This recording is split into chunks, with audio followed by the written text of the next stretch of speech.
से लवर, कैसे हैं सब लोग? आई होप आप सब लोग अच्छे होंगे। मैं आपके ऑथर नरेटर प्रीति आप लोगों के लिए फिर से एक वन शॉट एफएफ लेकर आई हूँ, जिसे मैं वांगसन फैंटेसी फीट कंपटीशन में देने वाली हूँ। हर बार की तरह हम लोगों को दो टॉपिक दिए जाते हैं, एक टॉपिक था डिसऑर्डर और एक हिस्टोरिकल। तो मैंने हिस्टोरिकल टॉपिक चुना है। तो चलिए एफएफ शुरू करते हैं। एफएफ शुरू करने से पहले जो मेरे चैनल पे नए आ रहे हैं, प्लीज मेरे चैनल को सब्सक्राइब कर दीजिएगा और हाँ, बेल आइकन का बटन दबाना मत भूलिएगा और लाइक करना भी मत भूलिएगा, क्योंकि आपका एक लाइक मेरे को इस कंपटीशन जीतने में मदद कर सकता है। तो प्लीज़ अपने लाइक मुझे ज़रूर दीजिएगा और हाँ, कमेंट करके ज़रूर बताइएगा आपको ये एफएफ कैसी लगी। स्टोरी की शुरुआत में हम एक अल्फा को देखते हैं जो पनिशमेंट हॉल में बैठा हुआ था और उसके पीठ पर कोड़े मारे जा रहे थे, लेकिन उसके मुंह से एक भी आवाज़ नहीं निकल रही थी। उसकी आंखों से आंसू बह रहे थे। तभी उसका भाई अचानक उसके पास आता है और कहता है, बांग जी अब बस करो, और कितनी पनिशमेंट लोगे? बांग जी अपने भाई की तरफ देखता है, उसकी आंखों में आंसू थे लेकिन वो मुंह से कुछ भी नहीं बोलता है। बांग जी डिसिबल की तरफ देखता है और इशारा करता है कि उसे फिर से मारा जाए। डिसिबल उसे मारने ही वाला था, लेकिन लैंसचन उसे रोक देते हैं और कहते हैं, बांग जी पागल हो गए हो क्या तुम? इस तरह खुद को क्यों पनिशमेंट दे रहे हो? इसमें तुम्हारी कोई भी गलती नहीं है। बांग जी उसके बाद कुछ नहीं कहता और अपनी जगह से उठ जाता है और वहाँ से चला जाता है। लैंसचन अपना हेड चेक करते हैं। तभी लैंसचन के पास आते हैं और उसके कंधे पर हाथ रखते हैं। लैंसचन अपने अंकल की तरफ देखता है और कहता है, अंकल वो मेरी बात नहीं मान रहा है।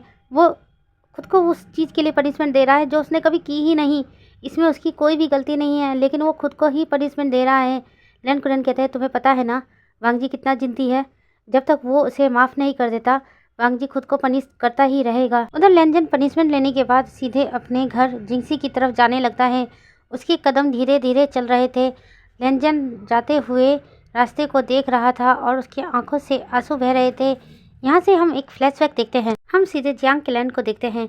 जियांग क्लैन में एक पर्सन अभी भी बेड पर सोया हुआ था। उसको जगाने उसका भाई जियांगचंग आया था। जियांगचंग बार बार उसको उठा रहा था, लेकिन वह पर्सन अभी भी सोया हुआ था। जियांगचंग उस पर्सन की तरफ देखता है और कहता है, विंग जल्दी उठो, नहीं तो मॉम आ जाएगी, और मॉम आ गई तो तुम्हें पता है ना, वो तुम्हें फिर सुनाना स्टार्ट कर देगी, और मैं नहीं चाहता कि मॉम सुबह सुबह तुम्हें सुनाए। विंग अपनी आंखें खोलता है और जियांगचंग की तरफ देखता है और कहता है, चैंग मुझे सोने दो ना। जियांगचंग कहता है, सोने तो दे सकता हूँ, लेकिन तुम्हें मॉम की फितरत पता है, वो तुम्हें पनिशमेंट दे देगी, इसलिए उठो जल्दी से। सीजे भी तैयार हो चुके हैं, तुम भूल गए हो हमें अभी लैंड के लिए निकलना है। विंग जैसे ही ये सुनता है उठ कर बैठ जाता है और जियांगचंग की तरफ देखता है और कहता है, चैंग मुझे नहीं जाना है। जियांगचंग गुस्से से विंग की तरफ देखता है और कहता है, तुम्हें पता है ना मॉम हमारे साथ वहाँ तुम्हें भेज रही है। मैंने बड़ी मुश्किल से मॉम को मनाया है तुम्हें अपने साथ ले जाने के लिए। तुम्हें पता है ना, मॉम तो राजी ही नहीं हो रही थी, लेकिन मैंने बड़ी मुश्किल से राजी किया है। उन्होंने इस शर्त पर तुम्हें हमारे साथ भेजा है। विंग कहता, हाँ हाँ पता है कि मैं तुम दोनों का नौकर बनकर जाऊँगा। जियांगचंग कहता, हाँ लेकिन कहने के लिए, लेकिन तुम मेरे भाई हो, और अब उठो जल्दी से तैयार हो जाओ। विंग अपना मुंह बनाता है और सीधे अपने रूम से निकल जाता है वॉशरूम के लिए। वॉशरूम में जाकर विंग फ्रेश होकर बाहर आता है। जियांगचंग की तरफ देखता है और कहता है, चैंग मुझे सच में नहीं जाना है, पता नहीं क्यों मेरा मन घबरा रहा है वहाँ जाने से। तभी यानली भी वहाँ आ जाती है और विंग की तरफ देखती है और कहती है, आशियन तुम्हें हमारे साथ जाना ही होगा, हम तुम्हें यहाँ अकेला नहीं छोड़ सकते। तुम्हें पता है ना, हम दोनों तुम्हारे आसपास नहीं होते तो मॉम तुमको ज़्यादा ही पनिशमेंट देती है। हम नहीं चाहते कि तुम्हारे साथ कुछ गलत हो, इसलिए तुम्हें हमारे साथ चलना होगा। विंग अपना मुंह बना लेता है और कहता है, लैंड के बारे में मैंने सुना है, वहाँ 3000 ज़्यादा रूल्स है, मैं उन रूल्स को फॉलो नहीं करने वाला। जियांगचंग मुस्कुरा देता है और कहता है, बिल्कुल नहीं, तुम वहाँ स्टूडेंट बन के थोड़ी जा रहे हो जो तुम्हें वहाँ रूल फॉलो करना पड़ेगा। वहाँ पर तो हम लोगों को रूल फॉलो करना होगा, तुम्हें बस हमारे साथ रहना है, तुम वहाँ घूमना फिरना एंजॉय करना। विंग जब ये सुनता है तो खुश हो जाता है और कहता है, ठीक है फिर तो मैं चलने के लिए राजी हूँ। यानली और जियांगचंग जब ये सुनते हैं तो दोनों खुश हो जाते हैं। उसके बाद वो तीनों विंग के रूम से बाहर आ जाते हैं। मैडम यू बाहर ही उन तीनों का इंतजार कर रही थी। मैडम यू गुस्से से विंग की तरफ देखती है और विंग के पास आती है और कहती है, तुम मेरे बेटे और मेरी बेटी के साथ जा रहे हो, लेकिन तुम्हें अपनी औकात अच्छी तरह पता है ना, तुम बस एक सर्वेंट के बेटे हो तो सर्वेंट बनकर ही जाओगे। तुम वहाँ जाकर खुद को राजकुमार समझना कि भूल मत करना। विंग अपनी नज़र नीचे कर लेता है और कहता है, जी मैम। उसके बाद मैडम यू वहाँ से जाने लगती है, लेकिन तभी अचानक फिर से मुड़कर विंग की तरफ देखती है और कहती है कि तुमने अपनी ओमेगा हीट की मेडिसिन ली है, मैं नहीं चाहती वहाँ जाकर तुम कोई बवाल करो। विंग फिर से हाँ में अपना सर हिला देता है। जियांगचंग और जियांग यानली दोनों ही ओमेगा थे। विंग जियांगचंग और यानली की तरफ देखते हैं तो दोनों ही मुस्कुरा देते हैं। विंग उसके बाद कहता है, चले यहाँ से। यानली और जियांगचंग हाँ में सर हिलाते हैं। उसके बाद तीनों ही बोट लेकर लैंड की तरफ निकल जाते हैं। विंग रास्ते में बहुत इंजॉय करते हुए जा रहा था। जियांगचंग यानली विंग को इतना खुश देखकर बहुत ही खुश हो रहे थे। तीनों के फेस पर स्माइल थी, तीनों बहुत मस्ती कर रहे थे। लगभग 2 दिन का सफ़र तय करने के बाद वो तीनों लैंड क्लैन पहुँचते हैं। लैंड क्लैन पहुँचने के बाद विंग अपनी मस्ती में आ जाता है और जियांगचैंग यानली की तरफ देखता है और कहता है, आप दोनों गुस्सू के अंदर जाइए, मैं थोड़ा सा शहर घूम कर आता हूँ। जियांगचैंग जब ये सुनता है तो कहता है, विंग तुम ऐसे अकेले कहीं नहीं जा सकते, तुम्हें पता है ना तुम एक ओमेगा हो। जियांगचैंग की तरफ विंग देखकर मुस्कुरा देता है और कहता है, मैंने सैंड ब्लॉकर पहन रखा है, किसी को नहीं पता चलेगा कि मैं एक ओमेगा हूँ, सबको यही लगेगा कि मैं एक बीटा हूँ। ऐसा कहकर विंग वहाँ से जाने लगता है। याली जल्दी से विंग का हाथ पकड़ती है और कहती है, आसियन अपना ख्याल रखना और समय से पहले आ जाना, तुम्हें पता है ना ये लैंड क्लैन है, यहाँ पर बहुत ज़्यादा रूल को फॉलो किया जाता है। यहाँ पर शाम के 7 बजे के बाद कोई भी बाहर नहीं रहता, अगर कोई बाहर रहता है तो उसे पूरी रात ही बाहर रुकना पड़ेगा, इसलिए 7 बजे से पहले लौट आना। विंग हाँ में अपना सर हिलाता है और उसके बाद वहाँ से निकल जाता है। जियांगचैंग और याली एक दूसरे की तरफ देख रहे थे। जियांगचैंग कहता है, मुझे उसकी चिंता हो रही है सीजे। याली जियांगचैंग की बात सुनकर मुस्कुरा देती है और कहती है, चैंग तुम्हें चिंता करने की ज़रूरत नहीं है, विंग अपना ख्याल रखना जानता है, वो बचपन से अकेला रहा है, तुम्हें पता है ना उसके मदर फादर नहीं है, वो अनाथ है, उसे बाबा ने अडॉप्ट किया है, लेकिन मॉम ने आज तक उसे अपना बेटा नहीं माना है, हमेशा उसे एक सर्वेंट की तरह ही ट्रीट किया है और बिना बात कर उसे पनिशमेंट देती रहती है। जियांग क्लैन में तो हमेशा मॉम उसे कुछ ना कुछ काम करवाती रहती है, उसे फ्रीडम नहीं है, जब तक वो यहाँ पर है उसे फ्री रहने दो, उसे आज़ाद पंछी की तरह उड़ने दो। चैंग उसे मत रखो, देखो ना वो कितना खुश है, आज वो इधर उधर घूमने जा रहा है तो घूमने जाने दो। जियांगचैंग हाँ में अपना सर हिलाता है। उसके बाद दोनों ही क्लाउड रिसेस के अंदर आ जाते हैं। उधर विंग चेई टाउन में घूम रहा था, इधर उधर देख रहा था, उसे कई चीज़ें पसंद आती हैं, कई चीज़ों को वो छू छू कर देख रहा था और बहुत ही खुश नज़र आ रहा था। विंग घूम ही रहा था कि तभी अचानक उसे याद आता है कि उसके सीजे ने कहा था कि शाम होने से पहले लौट आए, तो विंग जल्दी जल्दी क्लाउड रेसेस की तरफ जाने लगा था। तभी वो अचानक से रास्ता भूल जाता है और इधर उधर घूमने लगता है और देखने लगता है कि क्लाउड रेसेस किस तरफ है। घूमते घूमते वो जंगल के साइड जाने लगता है। तभी उसे झरने से पानी बहते की आवाज़ सुनाई देती है। विंग जल्दी से उस तरफ जाने लगता है। विंग जब झरने के पास पहुंचता है तो देखता है वहाँ से ठंडा ठंडा पानी बह रहा था। विंग हैरानी से उस पानी को छूकर देखता है और कहता है, ये पानी तो बहुत ज़्यादा ठंडा है, मुझे ठंड लग रही है। ऐसा कहकर विंग इधर उधर देखने लगता है और कहता है कि मैं क्लाउड रेसेस के अंदर कहाँ से जाऊँ। लेकिन तभी विंग को एक तेज अल्फा फेरोमोन्स महसूस होते हैं। विंग इधर उधर देखने लगता है लेकिन उसे कहीं भी कोई अल्फा नज़र नहीं आ रहा था। विंग अपने मन में कहता है, कोई अल्फा मेरा पीछा कर रहा है, लेकिन मैंने तो सेंट ब्लॉकर पहन रखा है, अगर कोई अल्फा मेरे पास भी आएगा तो वो मुझे बीटा समझेगा। ऐसा कहकर विंग वहाँ से जाने ही लगता है, लेकिन तभी अचानक विंग का पैर फिसलता है और वो सीधे उस पानी में गिर जाता है और पानी के साथ बहते हुए उसे पता नहीं वो कहाँ चला जाता है, यहाँ तक कि उसका सैंड ब्लॉकर भी खुल जाता है। विंग इधर उधर हाथ पैर मांग रहा था और सीधे अचानक एक गुफा के अंदर आकर गिरता है। विंग इधर उधर देखने लगता है लेकिन उसे कुछ भी नज़र नहीं आ रहा था और गुफा के अंदर बहुत ज़्यादा ही ठंड थी। विंग के तो हाथ पैर काँप रहे थे। विंग इधर उधर देखता है और कहता है, ये जगह काफ़ी ज़्यादा ठंड है, बाहर के अनुपात यहाँ का टेम्परेचर कुछ ज़्यादा ही ठंडा है, मुझे तो बहुत तेज़ की ठंड लग रही है। ऐसा कहकर विंग आगे बढ़ने लगता है। विंग आगे बढ़ रहा था कि तभी अचानक उसे अल्फा के फेरोमोन्स महसूस होते हैं। विंग घबरा जाता है और इधर उधर देखने लगता है, लेकिन तभी अचानक कोई उसके सामने आ जाता है और विंग को घूर घूर कर देखने लगता है। विंग उसे देखकर घबरा रहा था। विंग इससे पहले कुछ कहता, उस अल्फा ने विंग को किस करना स्टार्ट कर दिया। विंग उससे दूर जाने की कोशिश कर रहा था, लेकिन वो अल्फा विंग को कस के पकड़ रखा था। विंग बार बार उसे धक्का मार रहा था कि मुझसे दूर हो, लेकिन वो अल्फा विंग को छोड़ ही नहीं रहा था। कुछ ही देर में विंग की भी हीट आ जाती है। अल्फा के फेरोमोन्स की वजह से विंग की भी हीट ट्रिगर हो गई थी। विंग भी उस अल्फा का रिस्पॉन्स देने लगा था। दोनों एक दूसरे को किस कर रहे थे। उसके बाद उन दोनों का एवरीडे स्टार्ट हो जाता है। अगले दिन जब विंग की आंखें खुलती है तो वो अल्फा उसे घूर घूर कर देख रहा था, जैसे कि उस अल्फा को बहुत गुस्सा आ रहा था। विंग कुछ कहने ही वाला था, लेकिन उस अल्फा ने विंग के कपड़े उसके मुंह पर देते हुए इशारे में कहा कि इसे पहन लो। विंग घबराते हुए उन कपड़ों को पहन लेता है। वो अल्फा विंग का हाथ पकड़ता है और उस गुफा से बाहर आ जाता है और विंग से बिना कुछ कहे वहाँ से चला जाता है। विंग हैरानी से उस अल्फा को जाता हुआ देख रहा था। विंग को बहुत बुरा लगता है कि उस अल्फा ने उसके साथ अपनी रट बिताई, लेकिन उसने विंग से एक शब्द नहीं कहा। विंग भी वहाँ से चुपचाप जाने लगता है। कुछ ही देर में विंग क्लाउड रेसेस के अंदर आ जाता है। जियांग याली की नज़र जब विंग पर पड़ती है तो जल्दी से याली विंग के पास आती है और कहती है, आसियन तुम कहाँ थे, लगभग 2 दिन से तुम गायब थे। विंग जब ये सुनता है तो हैरान हो जाता है और कहता है, क्या सीजे मैं 2 दिन से गायब था। याली कहती है, हाँ, चैंग तो बहुत परेशान हो गया था, चैंग तो मॉम को चिट्ठी भी लिखने वाला था कि तुम गायब हो। तभी याली को विंग की बॉडी से अल्फा फेरोमोन्स महसूस होते हैं। याली हैरानी से विंग की तरफ देखती है और कहती है, आसियन ये क्या, तुम्हारी बॉडी से एक अल्फा के फेरोमोन्स आ रहे हैं। विंग जब ये सुनता है तो हैरान हो जाता है और घबराते हुए कहता है, ऐसी बात नहीं है सीजे, वो मैं आ रहा था तो रास्ते में एक अल्फा से टकरा गया था, जिस वजह से उसके फेरोमोन्स मुझसे महसूस हो सकते हैं। यानी जब ये सुनती है तो कहती है, हाँ ठीक है, तुम एक काम करो, जाकर पहले फ्रेश हो जाओ, तुम्हारे बॉडी से अल्फा के फेरोमोन्स महसूस हो रहे हैं। चैंग जब ये देखेगा तो वो गुस्सा करेगा। इससे पहले कि चैंग आ जाए तुम जाकर फ्रेश हो जाओ और मैं चैंग को बताती हूँ कि तुम आ चुके हो। ऐसा कह के याली वहाँ से चली जाती है। विंग धीरे धीरे अपने क्वार्टर की तरफ बढ़ने लगता है और वॉशरूम में जाकर खुद को फ्रेश करने लगता है। विंग की नज़र अपनी बॉडी पर जाती है जहाँ पर अल्फा वाइट थे। विंग हैरान हो जाता है क्योंकि उस अल्फा ने विंग को मार्क कर दिया था। विंग जब यह देखता है तो बहुत परेशान हो जाता है और कहता है, उस अल्फा ने मुझे मार्क भी कर दिया, अब क्या होगा अगर किसी को पता चल गया कि मैं एक मार्क ओमेगा हूँ तो क्या होगा। ऐसा सोचकर विंग बहुत परेशान हो रहा था और अपने ओमेगा मार्क को घिस घिस के साफ करने की कोशिश कर रहा था, जिस वजह से उसके नेक से ब्लड भी आना स्टार्ट हो गया था, जिस वजह से विंग को बहुत तकलीफ हो रही थी। विंग वहीं वॉशरूम में बैठ जाता है और रोने लगता है। काफ़ी देर तक जब विंग वॉशरूम से बाहर नहीं आता तो याली उसके वॉशरूम के बाहर आकर खड़ी होती है और दरवाज़ा खटखटाने लगती है और कहती है, आशियन तुम अभी तक वॉशरूम में क्या कर रहे हो, जल्दी से बाहर निकलो।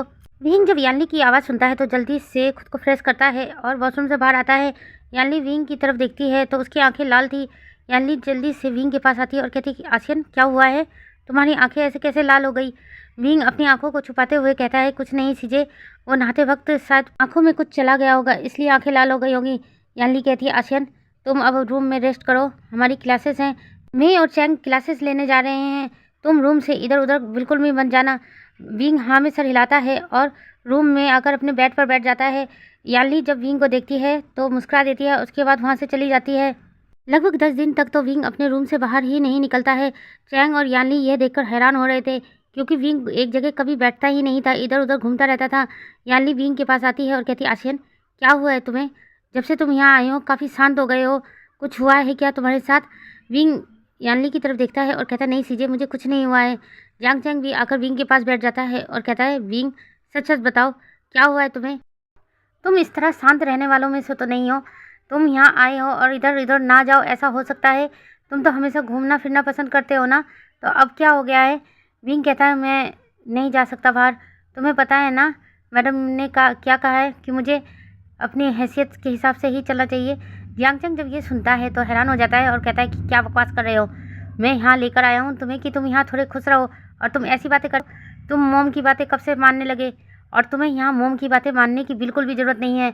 हम लोग थोड़ी जाकर बताएंगे कि तुम यहाँ पर मस्ती कर रहे थे, तुम मस्ती करते हो तो हमें अच्छा लगता है। विंग इस तरह से उदास मत बैठा रहा करो, हम लोग तो क्लासेस लेने जा रहे हैं, तुम इधर उधर घूम सकते हो, आज बिल्कुल भी अपने रूम में मत बैठना, चलो हमारे साथ बाहर चलो। विंग यांगचंग की तरफ देखता है और घबराते हुए कहता है, नहीं नहीं, मैं रूम में ही रहने वाला हूँ। यांगचंग कहता है, चलो अभी इसी वक्त। ऐसा कहकर यांगचंग विंग का हाथ पकड़ता है और उसे रूम से बाहर लेकर आ जाता है। याली और यांगचंग विंग के साथ थोड़ी देर के लिए इधर उधर घूम रहे थे, फिर उनके क्लासेस का टाइम हो जाता है तो याली विंग की तरफ देखती है और कहती है, आशियन हम लोग जा रहे हैं अपनी क्लासेस के लिए, लेकिन तुम जाकर सीधे कमरे में मत बैठ जाना, इधर उधर घूमना भी, देखो ये क्लाउड ड्रेसेस बहुत अच्छा है, तुम्हें अच्छा लगेगा। विंग हाँ में सर हिलाता है और चुपचाप वहीं खड़ा रहता है। याली और यांगचंग वहाँ से चले जाते हैं। विंग कुछ देर तो उन लोगों को जाता हुआ देखता है, उसके बाद वो इधर उधर घूमने लगता है। जब विंग इधर उधर घूम रहा था तभी एक पर्सन की परछाई विंग को नज़र आती है। विंग परछाई देखकर घबरा जाता है और जल्दी से पीछे मुड़कर देखता है तो वहाँ पर लैंस सीजन करते हैं। लैंस सीजन को देखकर विंग थोड़ा सा घबरा जा रहा था। लैंस सीजन विंग के पास आते हैं और कहते हैं, क्या हुआ, तुम मुझे देखकर ऐसे क्यों घबरा रहे हो। विंग नाम में सर हिलाता है। उसके बाद लैंस सीजन विंग की तरफ देखते हैं और कहते हैं, इस वक्त तो क्लासेस का समय है, क्या तुम अपनी क्लास लेने नहीं गए हो। विंग अपनी नज़र नीचे कर लेता है और कहता है, एक्चुअली मैं एक सर्वेंट हूँ, सर्वेंट लोग क्लास नहीं लेते हैं। लैंस सीजन जब ये सुनते हैं तो हैरान हो जाते हैं और विंग की तरफ देखते हैं और कहते हैं कि तुम किस क्लास से हो। विंग अपनी नज़र नीचे करता है और कहता है, जियांग क्लास से। लैंस सीजन मुस्कुरा देते हैं और कहते हैं कि तुम यहाँ एक मेहमान की तरह आए हो, तुम यहाँ सर्वेंट नहीं हो, इसलिए तुम्हें भी क्लासेस लेनी चाहिए, कल से तुम भी क्लासेस लोगे। विंग जब ये सुनता है तो हैरानी से लैंस सीजन की तरफ देखने लगता है। लैंस सीजन विंग की तरफ देखकर मुस्कुरा देते हैं और कहते हैं, कल से क्लासेस में आ जाना। ऐसा कहकर लैंस सीजन वहाँ से चले जाते हैं।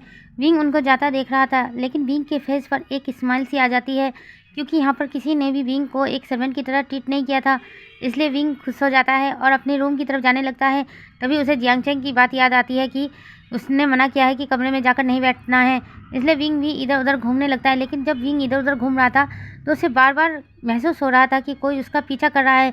लेकिन विंग जब पीछे पलट कर देखता है तो उसके पीछे कोई भी नहीं था, जिस वजह से विंग हैरान और परेशान हो जाता है और अपने मन में कहने लगता है कि कोई मेरा पीछा कर रहा है, लेकिन कौन मुझे पता नहीं चल रहा है।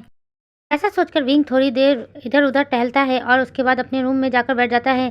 जियांग चैंग और यानली जब विंग से मिलने आते हैं तो विंग जियांग चैंग और यानली को बताता है कि कल से वो भी उन लोगों के साथ क्लास लेने जाएगा, क्योंकि यहाँ के कुल प्रमुख जो थे उन्होंने आकर विंग को बताया है कि वो भी क्लास ले सकता है। जियांग चैंग और यानली जब ये सुनते हैं तो दोनों खुश हो जाते हैं। नेक्स्ट मॉर्निंग विंग भी तैयार होकर जियांग चैंग और यानली के साथ क्लासेस लेने जाता है। सभी अपनी अपनी जगह पर बैठ गए थे। विंग भी अपनी जगह पर बैठ गया था और क्लासेस लेने स्टार्ट कर दिया था। तभी अचानक विंग को एक जानी पहचानी फेरोमोन्स महसूस होती है। विंग अपनी नज़र इधर उधर करके देखता है तो उसके बराबर में ही एक अल्फा बैठा था। विंग जब उस अल्फा को देखता है तो हैरान हो जाता है, क्योंकि ये वही अल्फा था जिसने विंग के साथ अपनी रट बिठाई थी। विंग उसे देखकर घबरा जाता है। तभी जियांग चैंग विंग के कंधे पर हाथ रखता है और कहता है, क्या हुआ है तुम्हें? तुम इस तरह से घबरा क्यों रहे हो?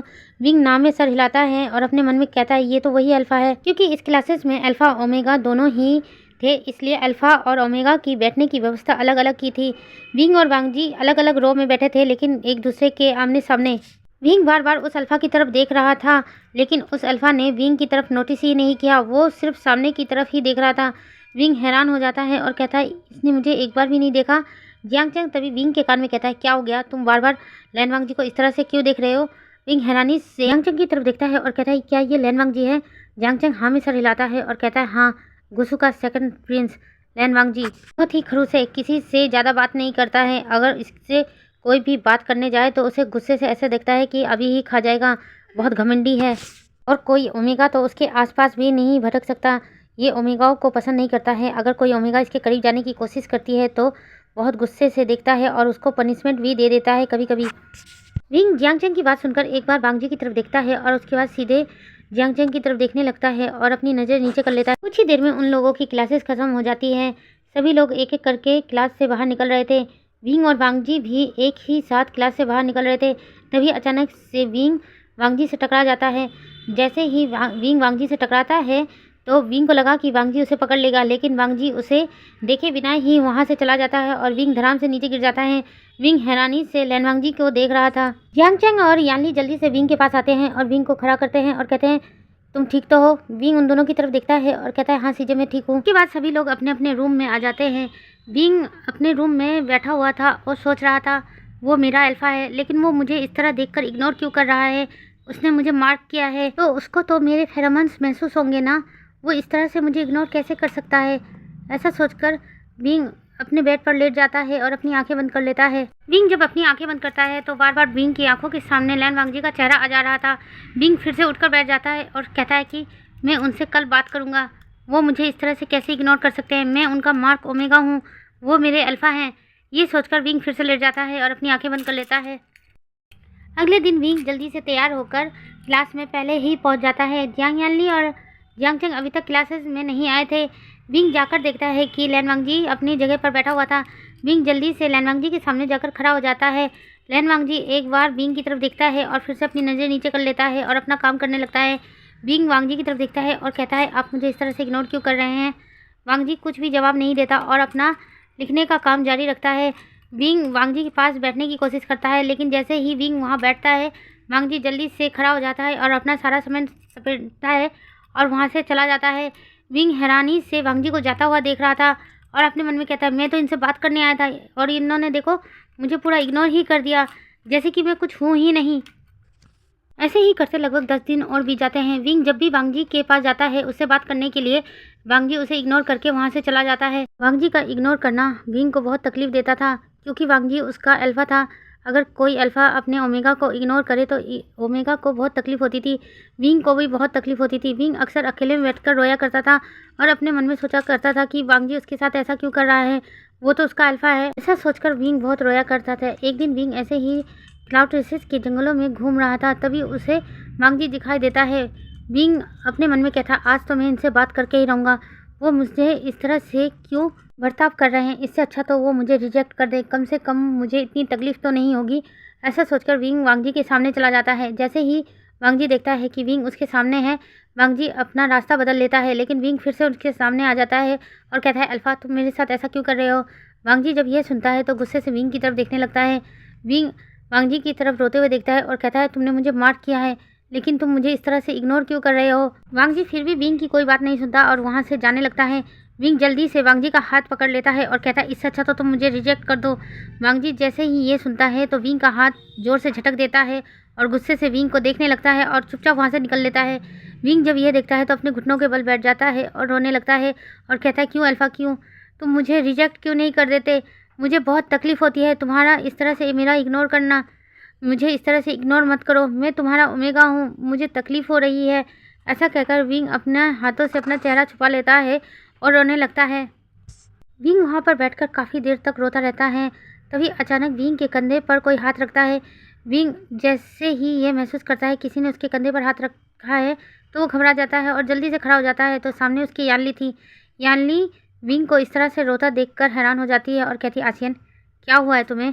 विंग अपने आंसू को जल्दी से पोंछता है और कहता है, कुछ नहीं सीजे, जंगल में घूम रहा था, शायद आंखों में कुछ चला गया होगा। यानली विंग की तरफ देखती है और कहती है, आसियन मैं तुम्हें बचपन से जानती हूँ, मुझे बताओ क्या हुआ है तुम्हें। विंग ना में सर हिलाता है और कहता है, मुझे कुछ नहीं हुआ है सीजे, चलिए घर चलते हैं। ऐसा कहकर विंग वहाँ से जाने लगता है, लेकिन यानली फिर से विंग का हाथ पकड़ लेती है और कहती है, या आसियन तुम्हें मेरी कसम, तुम्हें मुझे सब सच सच बताना होगा। जब से तुम यहाँ आए हो हमेशा खोए खोए रहते हो, तुम पहले की तरह चहकते नहीं हो, हमसे भी ज़्यादा बातें नहीं करते हो और अपने कमरे में अकेले अकेले रोते रहते हो। कुछ हुआ है तुम्हें, मुझे बताओ, मैं तो तुम्हारी सीजे हूँ ना। विंग जब ये सुनता है तो यानली को जल्दी से हक कर लेता है और ज़ोर ज़ोर से रोने लगता है। उसके बाद विंग रोते हुए यानली को सब कुछ बता देता है। यानली जब ये सुनती है तो हैरान हो जाती है और कहती है, आशियन ये बात तुमने मुझे पहले क्यों नहीं बताई। विंग कहता है, सीजे मैं घबरा गया था इसलिए मैं नहीं बताया, और सीजे बताकर भी क्या फ़ायदा होता जब मुझे मेरे अल्फ़ा ने ही एक्सेप्ट नहीं किया है। यानली गुस्सा करते हुए कहती है, लैन वांगजी ऐसा तुम्हारे साथ कैसे कर सकता है। विंग रोते हुए यानली की तरफ देखता है और कहता है, शायद अपने रेपुटेशन के बारे में सोचकर। यानली हैरानी से विंग की तरफ देखती है और कहती है, तुम्हारे कहने का मतलब क्या है। विंग रोते हुए कहता है, मैं एक सर्वेंट का बेटा हूँ और यहाँ पर एक सर्वेंट के हैसियत से आया हूँ। शायद मेरे अल्फ़ा को शर्म आ रही होगी कि मैं एक सर्वेंट का बेटा हूँ और यहाँ एक सर्वेंट के तौर पर आया हूँ, सबके सामने अपना ओमेगा मानने में। रहने दीजिए सीजे, अब किसी से अब कुछ भी मत कहना, किसी को कुछ भी पता नहीं चलना चाहिए कि मैं एक मार्क ओमेगा हूँ। ऐसा कहकर विंग वहाँ से जाने लगता है। यानली जल्दी से विंग के पास आती है और विंग का हाथ पकड़ती है और कहती है, अगर तुम ऐसा चाहते हो आसियन तो ऐसा ही होगा, मैं भी किसी को नहीं बताऊंगी। लेकिन मुझे तुम्हारे फ्यूचर को लेकर चिंता हो रही है आसियन, आगे फ्यूचर में तुम्हारा क्या होगा। विंग यानली की तरफ देखता है और एक झूठी मुस्कान देता है और कहता है, क्या होगा सीजे, मुझे सारी ज़िंदगी भर अकेला ही रहना पड़ेगा, कोई भी अल्फ़ा एक मार्क ओमेगा को नहीं अपनाता है। ऐसा कहकर विंग अपने रूम की तरफ चला जाता है। यानली विंग को जाता हुआ देख रही थी। यानली के भी आंखों से आंसू बह रहे थे। यानली अपना हेड शेक करती है और कहती है, आसियन मैं तुम्हें इस तरह से नहीं देख सकती, मुझे कुछ तो करना होगा।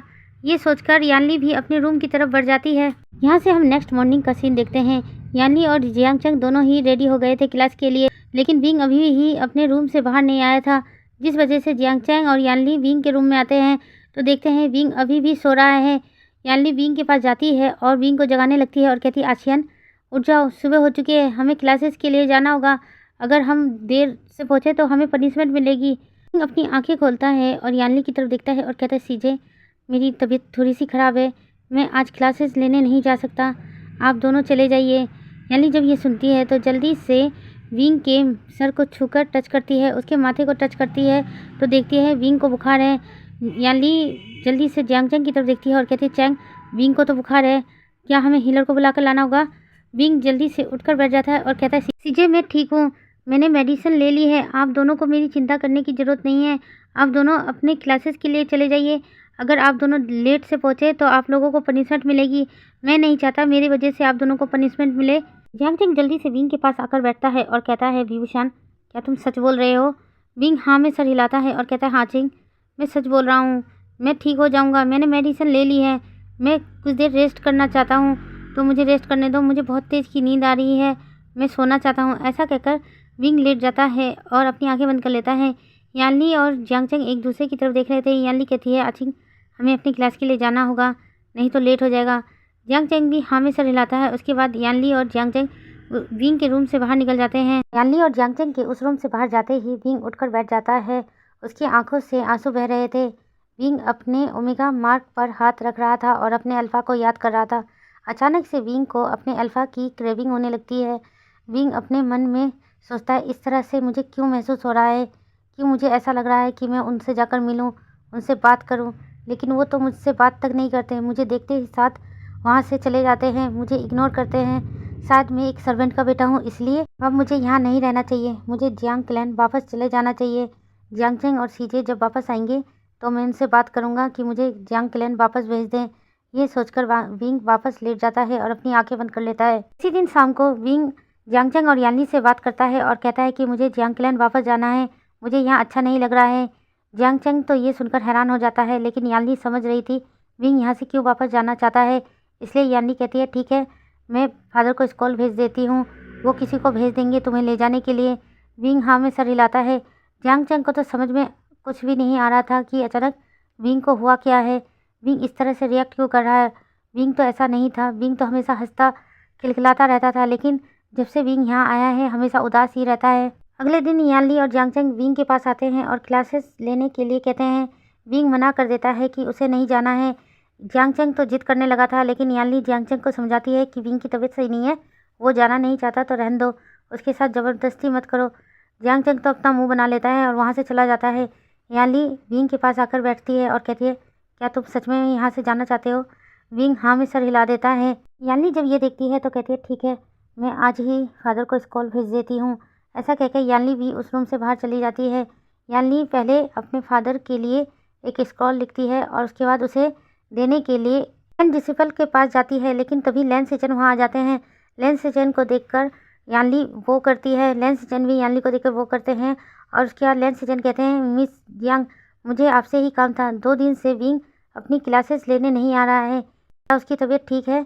यानली लैन सेचन की तरफ देखती है और कहती है, हाँ उसकी तबीयत ठीक है, लेकिन वो अब यहाँ रहना नहीं चाहता, वो जियांग क्लैन में वापस जाना चाहता है। लैन सेचन जब ये सुनते हैं तो हैरान हो जाते हैं और यानली की तरफ देखते हैं और कहते हैं, ऐसा क्यों? क्या उसे यहाँ अच्छा नहीं लग रहा, या किसी ने उसे यहाँ परेशान किया है, या उसे किसी तरह की परेशानी हो रही है? अगर ऐसा कुछ है तो मुझे बताओ, मैं उसकी परेशानी दूर करने की कोशिश करूँगा। यानली कहती है, नहीं नहीं, ऐसी बात नहीं है, वो बचपन से जियांग क्लैन में रहा है ना, यहाँ इतने रूल और रेगुलेशन उसे पसंद नहीं आते, इसलिए वो ज़्यादातर वक्त अपने रूम में ही बिताता है, इसलिए वो वापस जाना चाहता है। क्या आप ये स्क्रॉल जियांग क्लैन तक पहुँचा देंगे? ऐसा कहकर यानली स्क्रॉल लैन सेचन के हाथ में दे देती है। लैन सेचन एक बार स्क्रॉल की तरफ और एक बार यानली की तरफ देखता है, फिर हाँ में सर हिला देता है और वहाँ से चला जाता है। यानली अपना हेडसेट करती है और अपनी क्लासेस लेने के लिए अपनी क्लास की तरफ बढ़ जाती है। इस तरह 3-4 दिन और बीत जाते हैं। अभी तक जियांग क्लैन से कोई भी स्क्रॉल नहीं आया था, ना ही कोई सदस्य आया था विंग को वापस ले जाने के लिए। विंग अपने रूम में ही ज़्यादातर रहा करता था, बाहर कम से कम जाया करता था। देखते ही देखते 1 महीना हो जाता है विंग को क्लाउड रेसेस आए हुए। एक दिन विंग अचानक से वॉमिटिंग करना स्टार्ट कर देता है।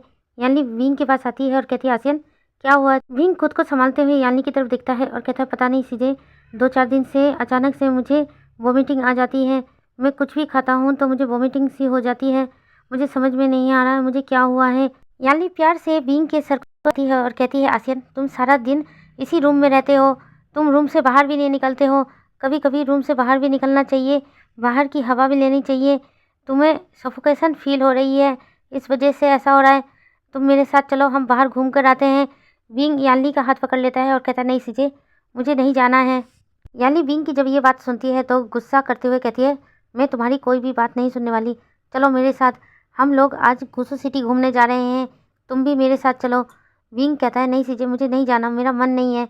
यानली विंग की कोई भी बात नहीं सुनती है और विंग को ज़बरदस्ती गुसो सिटी घुमाने ले जाती है। यानली, जियांगचंग और विंग गुसो सिटी घूम ही रहे थे, तभी अचानक विंग की नज़र वांगजी पर पड़ती है। वांगजी को देखकर विंग अपनी ही जगह पर खड़ा हो जाता है। वांगजी भी विंग को एक नज़र देखता है, लेकिन फिर से इग्नोर करके वहाँ से चला जाता है, जिसे देखकर विंग को बहुत तकलीफ़ होती है। विंग यानली की तरफ देखता है और कहता है, सीजे घर वापस चले। यानली जब ये देखती है तो कहती है, नहीं आसियन, अभी हम घर नहीं जा सकते, अभी तो हम आए थोड़ा सा और घूम ले, उसके बाद हम लोग शाम होने से पहले वापस चले जाएंगे। अभी तुम मेरे साथ चलो, हम किसी इन में जाते हैं और कुछ खाते हैं। तुम्हें लैंड क्लैन का खाना पसंद नहीं है ना, वो बहुत उबला हुआ और बोरिंग होता है ना, तो हम लोग यहीं पर स्ट्रीट फूड खाएंगे। ऐसा कहकर यानली विंग को लेकर एक इन में आ जाती है। यानली और विंग एक इन में जा ही रहे थे, तभी जियांगचैंग उनके पास आता है और कहता है, सीजे मुझे कुछ ज़रूरी काम है, मैं आपको क्लाउड रिसेस में ही मिलूँगा। अभी मैं जा रहा हूँ, आप लोगों का खाना पीना हो जाए तो आप लोग भी सीधे क्लाउड रेसेस ही पहुंचना, शाम होने से पहले चले जाना, नहीं तो आपको तो पता है ना लैंड क्लैन का रूल। यानली मुस्कुरा कर कहती है, हाँ चैंग मुझे पता है, तुम अपने काम करके तुम भी जल्दी आ जाना। चैंग हाँ में सर हिलाता है और वहाँ से चला जाता है। जियांगचैंग वहाँ से चला जाता है। यानली और विहिंग इनके अंदर आते हैं। यानली विहिंग की पसंद का सारा खाना ऑर्डर करती है। जैसे ही विंग की पसंद का सारा खाना आता है, विंग को जब स्मेल महसूस होती है तो उसे फिर से वॉमिटिंग सी महसूस होती है, इसलिए विंग जल्दी से इन से बाहर आ जाता है और वॉमिटिंग करना स्टार्ट कर देता है। यानली भी जल्दी से बाहर आ जाती है और विंग के पीठ को थपथपाने लगती है। तभी वहाँ से वांगजी गुजरता है। वांगजी एक नज़र विंग की तरफ देखता है। विंग भी वॉमिटिंग करते हुए वांगजी को देख रहा था, लेकिन वांगजी फिर से इग्नोर करके वहाँ से चला जाता है। कुछ देर बाद विंग थोड़ा सा नॉर्मल होता है तो यानली विंग की तरफ देखती है और कहती है, आसियन मैं कई दिनों से देख रही हूँ तुम्हारी तबीयत ज़्यादा ही खराब है, हम सिटी में हैं, चलो मैं तुम्हें किसी हीलर से चेक करवा देती हूँ। विंग जब ये सुनता है तो कहता है, नहीं नहीं सीजे मैं ठीक हूँ, शायद मैंने कुछ उल्टा सीधा खा लिया होगा जिस वजह से मुझे वॉमिटिंग हो रही है। यानली विंग की तरफ देखती है और कहती है, आसियन मुझसे झूठ क्यों बोल रहे हो, तुम कुछ भी ऐसा वैसा नहीं खा रहे हो जिससे तुम्हें वॉमिटिंग हो, तुम्हें ज़रूर कुछ हुआ है, चलो मेरे साथ। विंग मना करता है, लेकिन यानली विंग की कोई बात नहीं सुनती और उसे एक हीलर के पास ले जाती है। हीलर विंग को चेक करता है और उसके बाद विंग की तरफ देखकर मुस्कुरा देता है और कहता है, बधाई हो, तुम 1 मंथ प्रेग्नेंट हो। विंग और यानली जब ये सुनते हैं तो दोनों एक दूसरे की तरफ हैरानी से देखने लगते हैं। विंग की आंखों में से तो आंसू आ जाते हैं। विंग जल्दी से अपना हाथ अपने स्टमक पर ले जाता है और यानली की तरफ देखने लगता है।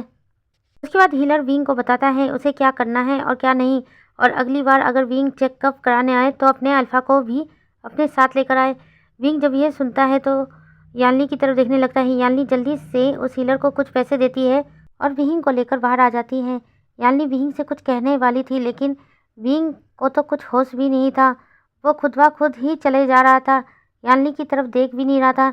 यानली जल्दी से विंग के पास आती है और उसका हाथ पकड़ लेती है और कहती है, आसियन क्या हुआ है तुम्हें। विंग जल्दी से यानली को हक कर लेता है और कहता है, सीजे अब मैं क्या करूँगा, मैं क्या करूँगा, मुझे समझ में नहीं आ रहा है सीजे, मैं प्रेग्नेंट हो गया, अब मेरा और इस बच्चे का क्या होगा सीजे, मेरा अल्फा तो मेरी तरफ दिखता तक नहीं है, क्या होगा हम दोनों का। यानली विंग को कंसोल करते हुए कहती है, आसियन घबराओ मत, तुम एक बार फिर से कोशिश करो लैन वांगजी से बात करने की, उसे बताओ कि तुम प्रेग्नेंट हो उसके बेबी से, क्या पता वो मान जाए तुम्हें और इस बच्चे को एक्सेप्ट कर ले। विंग रोते हुए यानली की तरफ देखता है और कहता है, ऐसा कभी नहीं होगा सीजे, वो मुझे और मेरे बच्चे को एक्सेप्ट नहीं करेगा। यानली विंग की तरफ दिखती है और कहती है, आसियन एक बार तो कोशिश करनी पड़ेगी ना, तुम्हें उसे बताना तो पड़ेगा ना कि तुम प्रेग्नेंट हो। विंग कहता है, आपके कहने पर एक बार कोशिश करूंगा सीजे में। इसके बाद यानली विंग को लेकर क्लाउड रेसेस वापस आ जाती है। यानली आज रात विंग के पास उसी के रूम में रहती है। विंग सारी रात अपने स्टमक पर हाथ रखता है और रोता रहता है। यानली उसे कंसोल करती है और रोने से मना करती है, लेकिन विंग को समझ में नहीं आ रहा था वो क्या करे। नेक्स्ट मॉर्निंग यानली विंग को बताती है कि मैंने सुना है कि लैन वांगजी कोल्ड पाउंड में हर रोज़ नहाने जाते हैं, तुम उनसे वहाँ मिल सकती हो और बात कर सकते हो। विंग जब ये सुनता है तो थोड़ा सा घबराता है और कहता है, सीजे मैंने अगर उनसे बात की और उन्होंने एक्सेप्ट करने से मना कर दिया तो क्या होगा। यानली विंग की तरफ देखती है और कहती है, आसियन तुम्हें बात तो करनी होगी ना, वो इस बच्चे का फादर है तो उसे पता होना चाहिए कि वो फादर बनने वाला है। विंग हाँ में सर हिलाता है और उसके बाद वांगजी से मिलने के लिए कोल्ड पाउंड की तरफ बढ़ जाता है। विंग जब कोल्ड पाउंड में पहुंचता है तो देखता है कि वांगजी नहा रहा है। विंग धीरे धीरे करके आगे बढ़ने लगता है, लेकिन वांगजी को जैसे ही महसूस होता है कि कोई वहाँ आ रहा है तो वांगजी जल्दी से खड़ा हो जाता है और अपने कपड़े पहनने लगता है। वांगजी की नज़र विंग पर पड़ती है। वांगजी जैसे ही विंग को देखता है तो वहाँ से जाने लगता है, लेकिन तभी विंग वांगजी का हाथ पकड़ लेता है। वांगजी हैरानी से विंग की तरफ देखने लगता है। विंग जल्दी से वांगजी का हाथ अपने स्टमक पर रखता है और कहता है, इसका मैं क्या करूं, मैं 1 मंथ प्रेग्नेंट हूं तुम्हारे बेबी से, मैं इसका क्या करूं। ये जब ये सुनता है तो जल्दी से अपना हाथ दूर कर लेता है और एक बार विंग को और विंग के स्टमक को देखने लगता है। उसके बाद विंग रोते हुए वांगजी की तरफ देखता है और कहता है, प्लीज़ मुझे एक्सेप्ट कर लो। वांगजी कुछ देर के लिए तो स्टैचू ही बन जाता है और एक बार विहिंग को और एक बार विहिंग के स्टमक को देखता है, लेकिन विहिंग का रोना सुनकर विहिंग की तरफ देखकर कुछ भी नहीं कहता और वहाँ से चुपचाप जाने लगता है। विहिंग हैरान हो जाता है कि ये इंसान किस तरह का है, ये हमेशा मुझे इग्नोर करता था, आज तो इसने अपने बच्चे को भी इग्नोर कर दिया।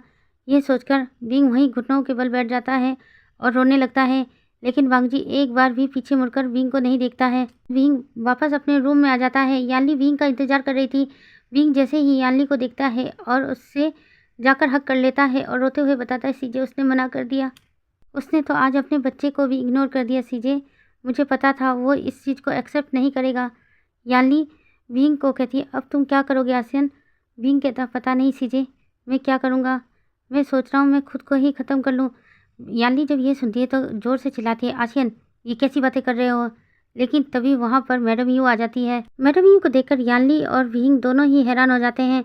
मैडम यू विंग के पास आती है और उसे एक ज़ोरदार स्लैप मारती है और कहती है, मैंने तुमसे कहा था ना, यहाँ आकर तुम कुछ भी ऐसी वैसी हरकत नहीं करोगे। इसके बाद मैडम यू विंग के स्टमक की तरफ देखती है और कहती है, ये किसका बच्चा है?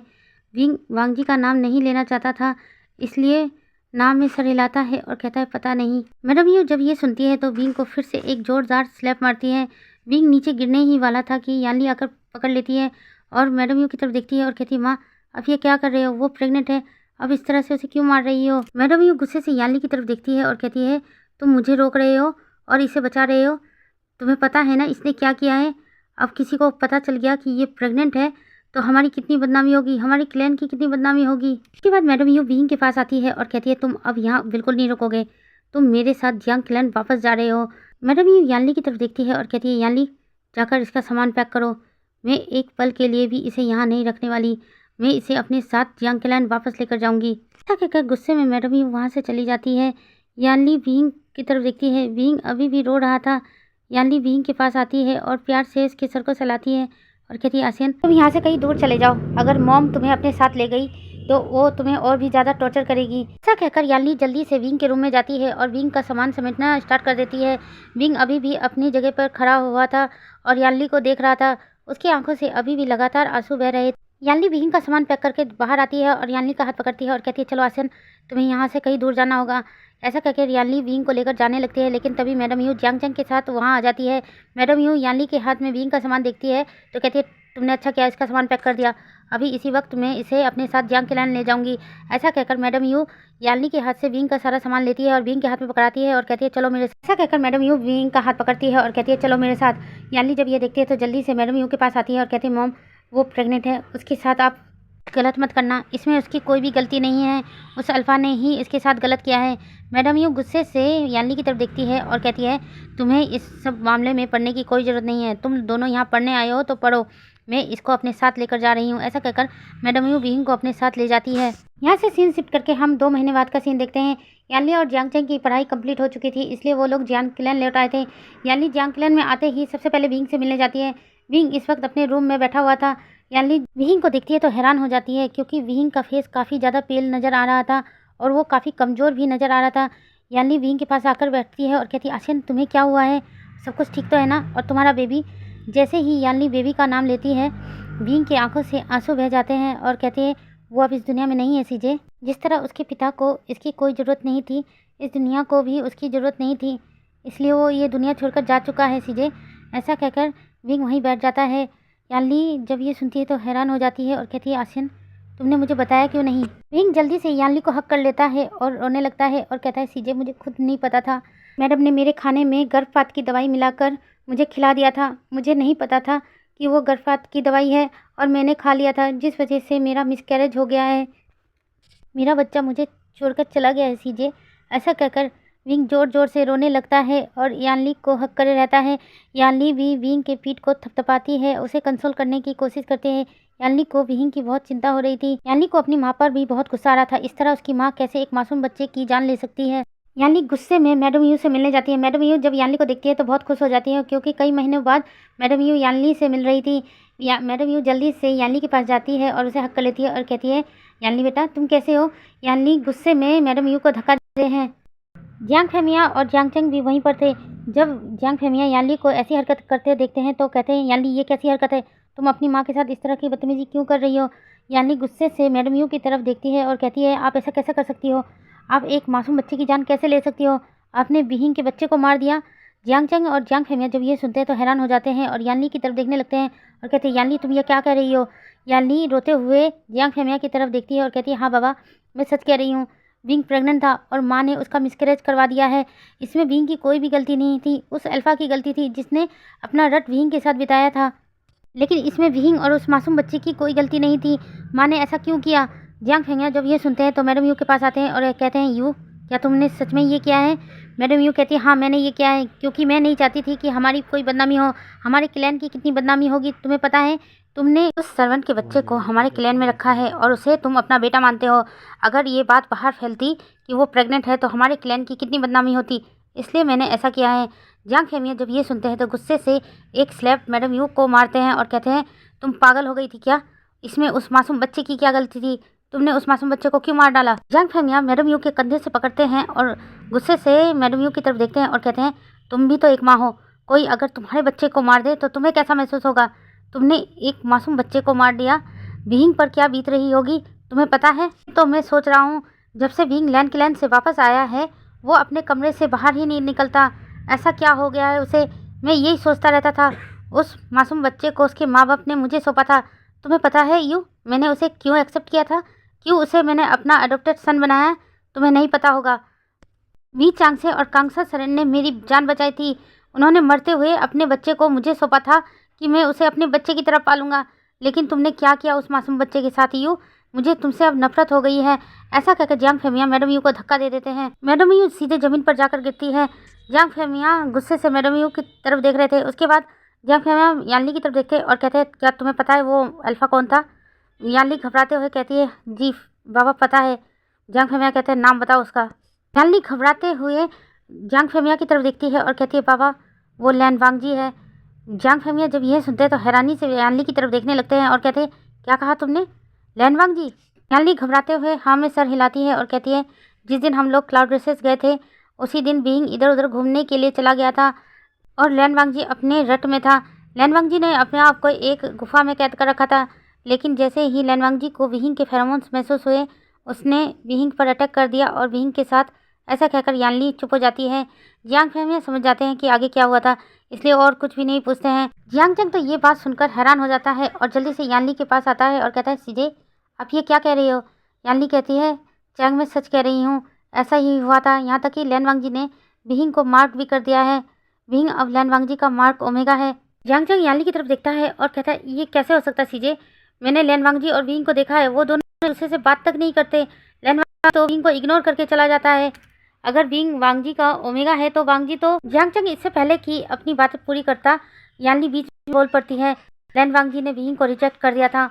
यहाँ तक कि लैन वांगजी को पता था कि विंग प्रेग्नेंट है, लेकिन वांगजी ने बच्चे को भी अपनाने से इनकार कर दिया। जियांग फेमिया जब ये सुनते हैं तो उन्हें बहुत गुस्सा आता है और कहते हैं, मैं अभी इसी वक्त लैन के लिए जा रहा हूँ। मैं लैन कुरेन से सवाल पूछूंगा कि किस तरह एक मार्क ओमेगा को इस तरह से छोड़ सकता है उसका अल्फा। जियांग फेमिया गुस्से में लैन की तरफ निकलने ही वाले थे कि तभी अचानक उनकी नज़र लैन कुरेन, लैन सिचन और लैन वांगजी पर पड़ती है।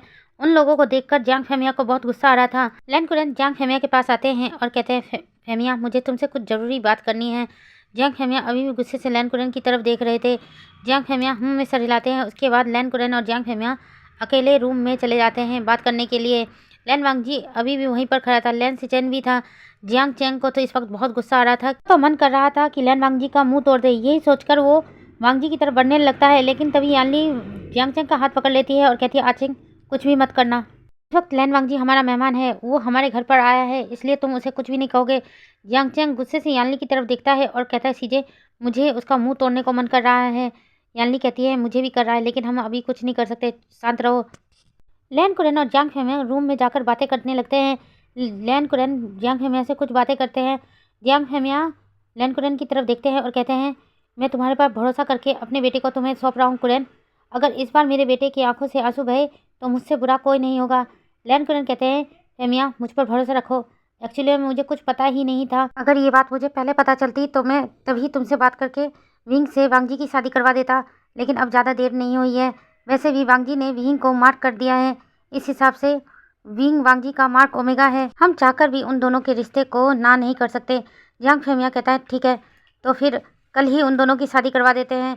लैन कुरेन कहते हैं हाँ तुमने ठीक कहा, कल ही विहिंग और वांगजी की शादी हो जाएगी। उसके बाद जियांग फेमिया और लैन कुरेन रूम से बाहर आ जाते हैं। वांगजी और लैन सिजन अभी भी वहीं खड़े थे। मैडम यू भी वहीं थी।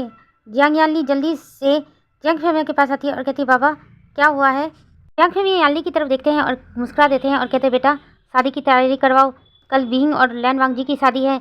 जियांग यानली जब ये सुनती है तो हैरान हो जाती है और अपने फादर की तरफ देखती है। जियांग चंग जब ये सुनता है तो गुस्से में आ जाता है और जल्दी से जियांग फेमिया के पास आता है और कहता है बाबा अब ये कैसी बातें कर रहे हैं, इस इंसान ने विंग को इतनी तकलीफ दी है, आप फिर भी विंग की शादी इसी इंसान से करवा रहे हैं।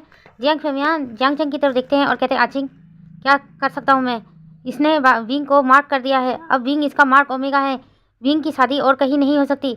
क्या तुम चाहते हो कि तुम्हारा भाई सारी जिंदगी ऐसा ही रहे अकेला? तुम्हें अच्छी तरह पता है एक अल्फा कई शादी कर सकता है लेकिन एक मार्क ओमेगा नहीं, उसे कोई भी नहीं अपनाएगा, सारी जिंदगी भर उसे अकेला ही रहना पड़ेगा। ने और कुरेन ने फैसला किया है कि विंग और वांगजी की शादी करवाई जाए। अब हम कुछ नहीं कर सकते, वो दोनों एक दूसरे के अल्फा और ओमेगा हैं, उनको हम चाहकर भी अलग नहीं रख सकते हैं।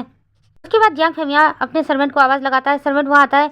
जियांग फेमिया लैन कुरेन लैन वांगजी और लैन सिजन की तरफ देखते हैं और कहते हैं इनको गेस्ट रूम दिखा दो।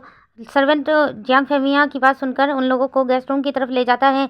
वांगजी वहाँ से जा रहा था लेकिन एक बार अपनी नज़र चारों तरफ करता है, फिर उसके बाद वहाँ से चला जाता है। मैडम यू जब ये सुनती है कि विंग की शादी लैन वांगजी से हो रही है और वो लैन क्लैन में जाने वाला है तो मैडम यू को बहुत गुस्सा आता है। मैडम यू जल्दी से जियांग फेमिया के पास आती है और कहती है ये तुम क्या कर रहे हो, उस सर्वेंट के बच्चे की शादी लैन क्लैन में कर रहे हो। जियांग फेमिया को अब मैडम यू पे और भी ज़्यादा गुस्सा आता है। जियांग फेमिया गुस्से से मैडम यू की तरफ देखते हैं और कहते हैं यू तुमने बहुत बुरा किया है लेकिन फिर भी लैन कुरेन ने तुम्हें माफ़ कर दिया। लैन कुरेन अब कुछ नहीं कह रहे हैं, इसका मतलब ये नहीं कि मैं कुछ नहीं कहूँगा। तुमने उनके घर के हायर को मारा है, तुम्हें पता है तुमने कितना बड़ा गुनाह किया है, लेकिन मैं चुप हूँ। तुम अपने रूम में जाओ, जब तक विहिंग की शादी नहीं हो जाती तुम अपने रूम से बाहर नहीं आओगी। मैडम यू कहती है ये मैं नहीं चाहूँगी, मैं उसकी शादी नहीं होने दूँगी। जियांग फेमिया अपने कुछ सर्वेंट को बुलाते हैं और कहते हैं कि मैडम को एक रूम में बंद कर दिया जाए, जब तक विहिंग और वांगजी की शादी नहीं हो जाती मैडम अपने रूम से बाहर नहीं आनी चाहिए। गार्ड्स मैडम जियांग फेमिया की बात लेते हैं और मैडम यू को ज़बरदस्ती वहाँ से ले जाते हैं और रूम में लॉक कर देते हैं। उसके बाद जियांग फेमिया यानली की तरफ देखते हैं और कहते हैं तुम जाकर विहिंग से मिलो और उसको बताओ कल उसकी शादी लैन वांगजी से होने वाली है। ऐसा कहकर जियांग फेमिया वहाँ से चले जाते हैं। जियांग चंग को अभी भी गुस्सा आ रहा था। जियांग चंग कहता है ये अच्छा नहीं हो रहा है सीजे, ऐसे कैसे हम उस इंसान से हम विहिंग की शादी करा सकते हैं, उसने विहिंग को बहुत तकलीफ दी है। यानली कहती है जानती हूँ चंग, लेकिन हम क्या कर सकते हैं, वो आसियन का अल्फा है, उसने उसे मार किया है। अब बाबा ने सही कहा है, उसकी शादी अब और कहीं नहीं होगी, सारी ज़िंदगी विहिंग को अकेला ही रहना पड़ेगा। लैन वांगजी जहाँ चाहे वहाँ शादी कर सकता है लेकिन विहिंग नहीं, तुम ये बात समझो, तुम भी तो एक ओमेगा हो ना। जियांग चंग को गुस्सा तो आ रहा था लेकिन वो अपने आप को शांत करवा देता है, कहता है आप शायद सही कह रही हैं सीजे, शायद यही सही रहेगा। ऐसा कहकर जियांग चंग वहाँ से चला जाता है।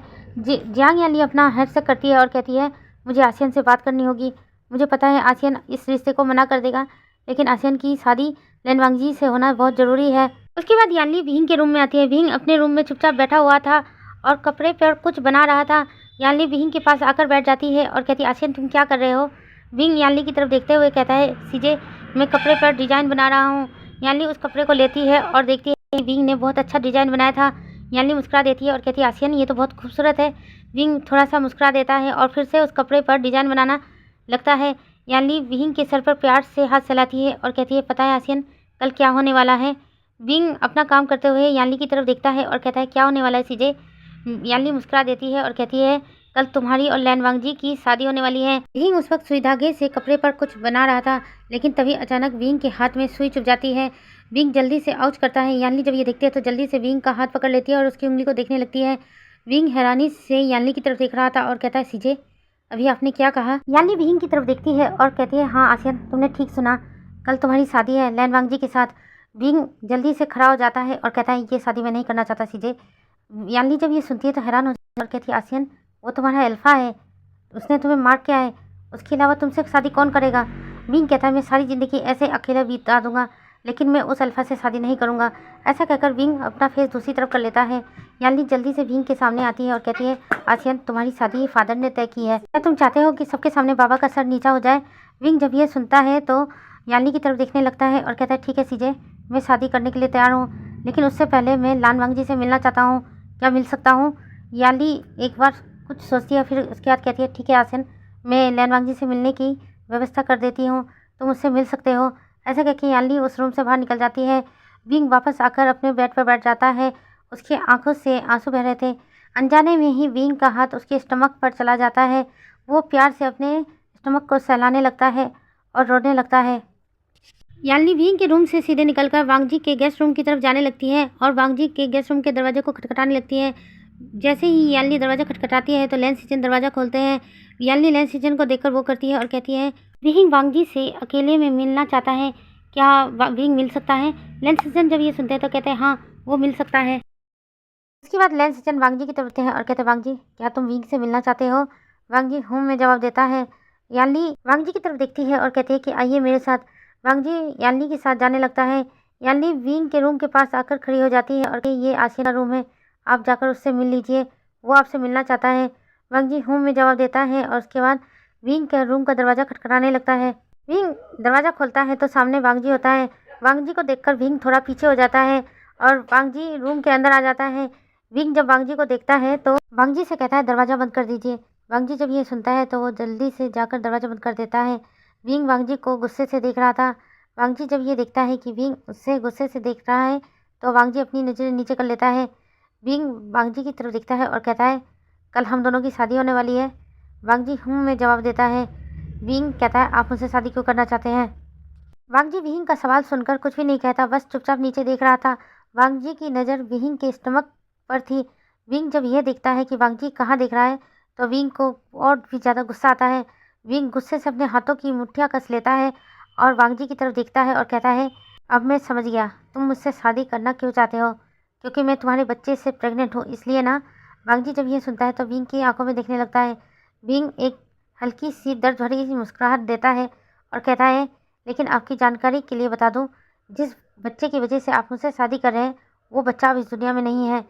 वांगजी जैसे ही ये सुनता है तो हैरानी से विंग की तरफ देखने लगता है। वांगजी की हाथों की मुट्ठियाँ कस जाती हैं। वांगजी की आंखें धीरे धीरे लाल हो जाती है, लेकिन वांगजी कुछ भी नहीं कहता। विंग वांगजी की तरफ गुस्से से देखता है और कहता है लेकिन मैं आपसे शादी नहीं करना चाहता, मैं आपको अपना अल्फा नहीं मानता, इसलिए जाइए और इस शादी को मना कर दीजिए। ऐसा कहकर विंग अपना फेस दूसरी तरफ देता है और बाहर की तरफ देखने लगता है। वांगजी विंग के बैग को देख रहा था और कुछ भी नहीं कह रहा था। वांगजी अभी भी लेकिन कुछ भी नहीं कहता। वांगजी एक स्टेचू की तरह हो गया था। विंग को जब महसूस होता है कि वांगजी अभी तक नहीं गया है तो वो पीछे मुड़कर देखता है और वांगजी से कहता है तुम अभी भी यहीं खड़े हो, तुम गए नहीं। वांगजी विंग की आंखों में देखने लगता है, लेकिन विंग अपनी नज़र दूसरी तरफ कर लेता है और कहता है अब तुम यहाँ से जा सकते हो। ऐसा कहकर विंग दूसरी तरफ चला जाता है।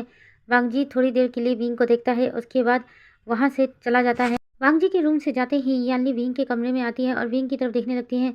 विंग के आंखों से अभी भी आंसू बह रहे थे। याली जल्दी से विंग के पास जाती है और कहती है आसियन क्या हुआ है, क्या कहा है लैन वांगजी ने? विंग कहता है उन्होंने कुछ भी नहीं कहा सीजे, लेकिन मैंने इस शादी से इनकार कर दिया है। मैं इस शादी से इनकार नहीं कर सकता क्योंकि मुझे पता है अंकल ने मेरे लिए ये फैसला लिया है। मैं अंकल की बात नहीं टाल सकता, लेकिन मैंने ये भी बता दिया है कि जिस बच्चे की वजह से वो मुझसे शादी करना चाहते हैं अब वो बच्चा इस दुनिया में नहीं है। हो सकता है कि वो कल मुझसे शादी ना करें। ऐसा कहकर विंग याली की तरफ देखने लगता है। याली जब ये सुनती है तो हैरान हो जाती है और कहती है आसियन ये तुमने क्या किया, तुमने उन्हें सच्चाई क्यों बताई, एक बार तुम्हारी शादी हो जाने देते। विंग कहता है मैं तो इस शादी को इनकार नहीं कर सकता था सीजे, लेकिन मैं उसे अपना अल्फा नहीं मानता हूँ। जिस अल्फा की वजह से मेरा बच्चा इस दुनिया में नहीं है, मैं उस अल्फा को कैसे एक्सेप्ट कर लूँ? मैं उस अल्फा से बहुत नफरत करता हूँ, मैं लैन वांगजी से बहुत नफरत करता हूँ, उसकी वजह से आज मेरा बच्चा इस दुनिया में नहीं है। ऐसा कहकर विंग फिर से रोने लगता है। यहाँ से हम नेक्स्ट डे का सीन दिखाते हैं। पूरे जियांग क्लैन को सजाया जा रहा था क्योंकि आज लैन वांगजी और विंग की शादी थी। विंग को उम्मीद थी कि लैन वांगजी इस शादी से इनकार कर देगा, लेकिन कुछ घंटों बाद यानली विंग के रूम में आती है। विंग यानली को देखकर हैरान हो जाता है क्योंकि यानली के हाथ में वेडिंग ड्रेस थी। विंग हैरानी से यानली को देखता है और कहता है सीजे ये तो वेडिंग ड्रेस है। यानली विंग की तरफ देखती है और कहती है हाँ आसियन, लैन वांगजी ने शादी से इनकार नहीं किया है। विंग जब ये सुनता है तो गुस्से से अपने हाथों की मुट्ठियाँ कस लेता है और कहता है क्या मैंने उनको सच्चाई बता दी कि उनका बच्चा इस दुनिया में नहीं, फिर भी वो मुझसे शादी करने के लिए राजी है? यानली हाँ में सर हिलाती है। यानली वेडिंग ड्रेस विंग के हाथ में देती है और कहती है आसियान जल्दी से तैयार हो जाओ, सब लोग तुम्हारा वेट कर रहे हैं। विंग ना चाहते हुए भी उस वेडिंग ड्रेस को पहन लेता है। यानली विंग के सर पर वेल डालती है और विंग को वेडिंग हॉल तक लेकर आती है। यानली विंग को लेकर वांग जी के पास लाकर खड़ा करा देती है। वांग जी जैसे ही विंग को देखता है तो अपना हाथ आगे बढ़ा देता है। वेल के नीचे से विंग को वांग जी का हाथ दिखाई दे रहा था, लेकिन विंग वांग जी का हाथ नहीं पकड़ता है और खुद ही स्टेज पर चला जाता है। वांग जी कुछ भी नहीं कहता, वांग जी भी जाकर स्टेज पर खड़ा हो जाता है। उसके बाद प्रीस्ट उन दोनों की वेडिंग की रिचुअल स्टार्ट कर देते हैं। कुछ ही देर में उन दोनों की वेडिंग रिचुअल कंप्लीट हो जाती है। उसके बाद विंग और वांग जी अपने अपने एल्डर्स के पास आते हैं और उनको वो करते हैं। कुछ देर बाद जब वेडिंग समारोह खत्म हो जाता है तो लैंड कुरन वांग जी के पास आते हैं और कहते हैं, वांग जी तुम अपने ओमेगा वाइफ को लेकर लैंड क्लेन के लिए रवाना हो जाओ, लैंड सिजन भी तुम्हारे साथ जा रहा है।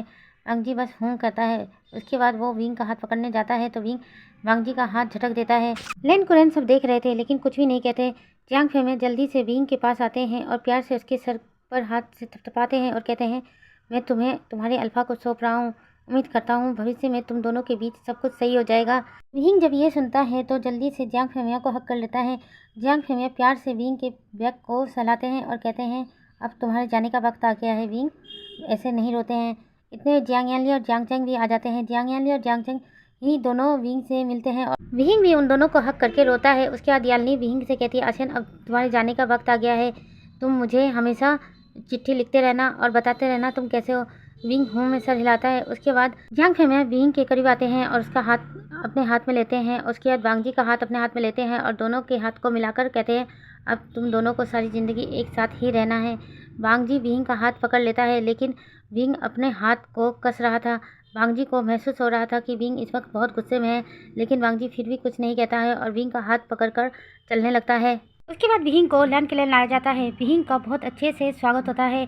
विंग को वांग जी के घर जिंगसी में ले आया जाता है और उसे वांग जी के बेड पर बैठाया जाता है और कहता है, कुछ ही देर में आपका अल्फा आ जाएगा। ऐसा कहकर लैंड डिसिपल वहाँ से निकल जाते हैं। विंग अभी भी वेल में था। कुछ ही देर में वांग जी अपने रूम में आता है। विंग को जब ये महसूस होता है कि रूम में कोई आया है तो वो अपनी वेल को थोड़ा सा ऊंचा करके देखता है कि कौन आया है।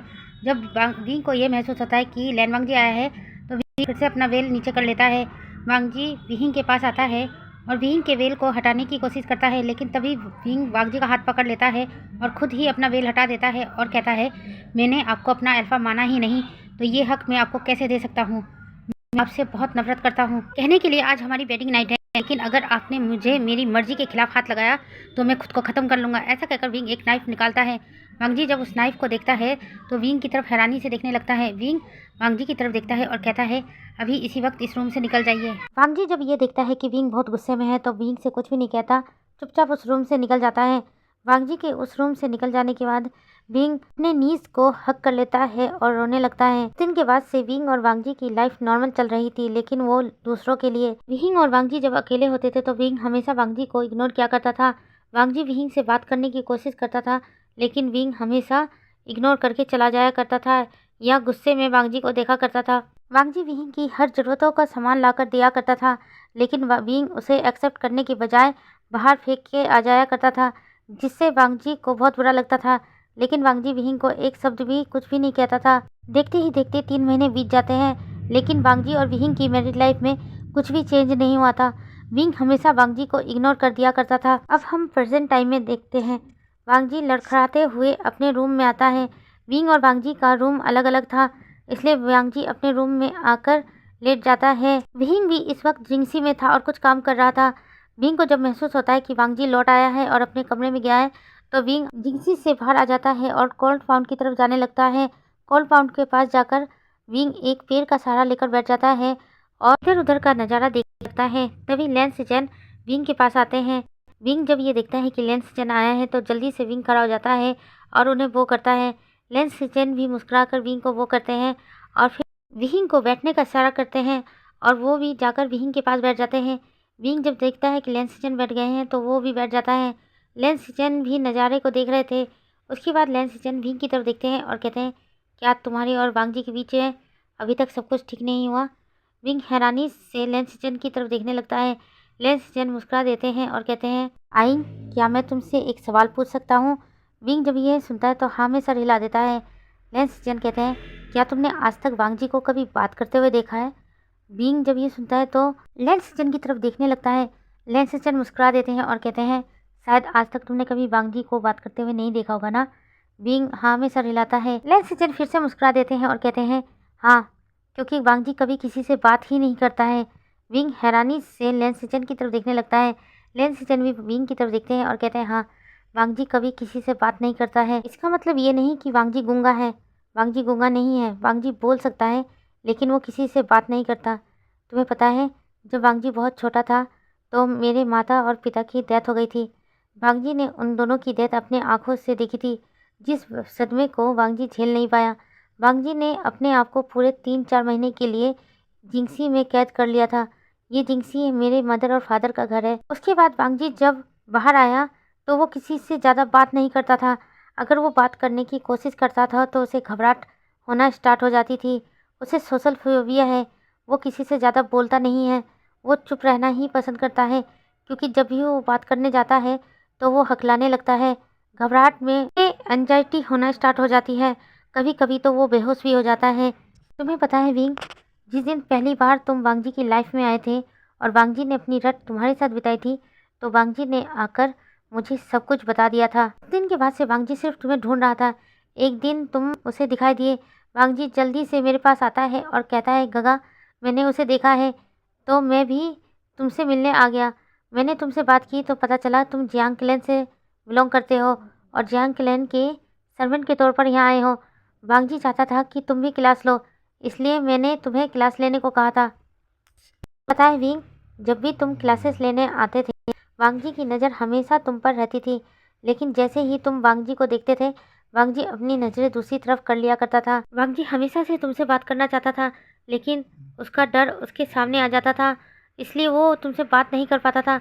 जब भी तुम उसके सामने आते थे और बात करते थे तो वांगजी को घबराहट स्टार्ट हो जाती थी, इसलिए वो जल्द से जल्द तुम्हारे पास से दूर चला जाया करता था। मुझे अपने क्लैन के काम से 2-3 महीने के लिए बाहर जाना था।